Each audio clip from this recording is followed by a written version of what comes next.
AITA for refusing to give my brother a character letter to help his court trail after what he did to a friend's daughter. To start, my name's Lily, and I'm 28 years old, 6 months pregnant, and feeling like my entire world has been turned upside down by my family. I have an older brother, Tom, 31, who's always been my closest family member. Growing up, he was my rock. We were a tight-knit family, and Tom, though he has autism, was this sweet and protective older brother who always had my back. Until now, that is, what I'm about to say makes my skin crawl, and I can hardly believe I'm talking about the same person. About a month ago, I found out that my brother had been having an inappropriate relationship with a 14-year-old girl named Sophia. She's the daughter of a close friend of mine, Rachel. This wasn't a one-time thing either. Evidence shows this had been going on for months. The text messages Rachel showed me were explicit and left no room for doubt. They even proved that he knew what he was doing was wrong. He said as much in the text, acknowledging he could end up in prison for it.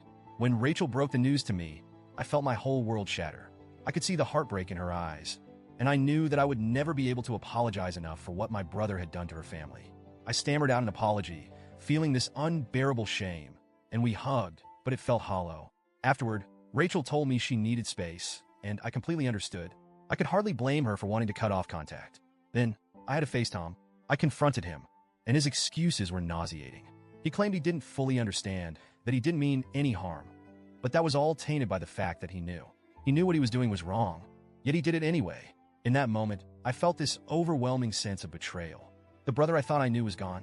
I decided then and there that I couldn't support him or even have him in my life anymore. My parents, though, refused to see things the way I did. They stuck by Tom, insisting that his autism was to blame, that he didn't understand. It felt like they were trying to rewrite the story, as if there was some alternate reality where what he did was excusable. They had seen the same text messages, but they were clinging to any shred of innocence they could, as if holding on to their version of Tom was more important than facing the truth. My mom is terminally ill, and she's been the one pushing the hardest. She keeps saying that she doesn't want to die with her son in prison. She even called me, crying, saying it wasn't that bad, begging me to reconsider. That sentence, that what he did wasn't that bad, echoed in my head for days. I couldn't comprehend how she could say that, knowing he preyed on a child who's practically family to us. To make matters worse, Tom's lawyer approached us and suggested we each write character letters to the judge, a way to paint a full picture of who Tom is. My parents latched onto the idea, insisting it was the least we could do to help him. They wanted me to write about the Tom I used to know, the brother who used to carry me on his shoulders, who read to me at night, who was kind and protective. But how could I?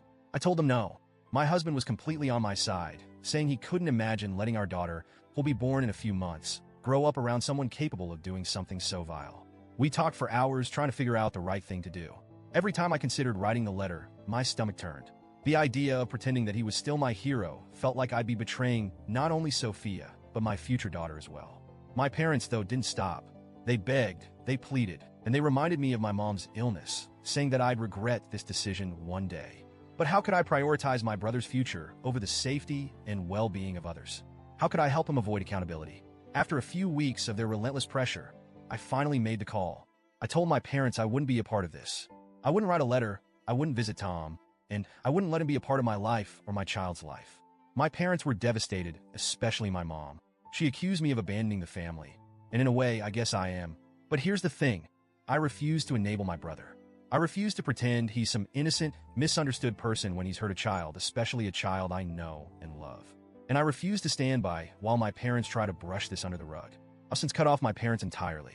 I want my child to grow up in a family that stands up for what's right, not one that makes excuses for something so inexcusable. It's hard. There's no other way to say it. It's gut-wrenching. I always wanted my child to have 2 sets of grandparents, but I realized that my husband's parents will be enough. We'll create our own family, one that isn't tainted by denial and excuses.